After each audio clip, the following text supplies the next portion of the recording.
அரசு பள்ளியில் சரியான கட்டடங்கள் மற்றும் வசதிகள் இருப்பது எவ்வளவு முக்கியமோ அதே அளவுக்கு தகுதியான ஆசிரியர்கள் இருப்பது முக்கியம்.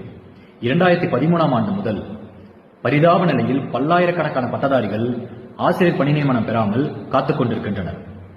இவர்கள் டிப்ளமோ இன் எஜுகேஷன் முடித்து தேர்ச்சி பெற்று அதன் பின்பு டீச்சர் எலிஜிபிலிட்டி டெஸ்ட் முடிச்சு அதிலையும் தேர்ச்சி பெற்று பணி நியமனம் வழங்கப்படாமல் காத்திருந்து சமீபத்தில் அரசின் அறிவுறுத்தல் படி செகண்டரி கிரேட் டெஸ்ட்னு இன்னொரு தேர்வும் எழுதி அதுல 25,000 பேர் பங்கேற்று 20,000 பேர் தேர்ச்சி பெற்று வெறும் 2,000 பேருக்கு மட்டும் பணி நியமனம் வழங்கப்பட்டது.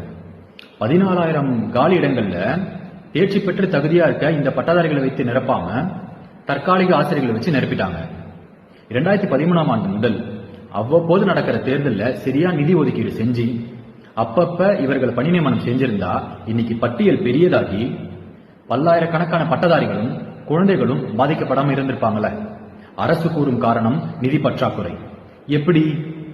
F1 ரேஸ் நடத்த கோடிக்கணக்கில் நிதி இருக்கும், கலைஞர் பன்னாட்டு அரங்கம் அமைக்க கோடிக்கணக்கில் நிதி இருக்கும், ஊரெங்கிலும் சிலை திறக்க கோடிக்கணக்கில் நிதி இருக்கும்.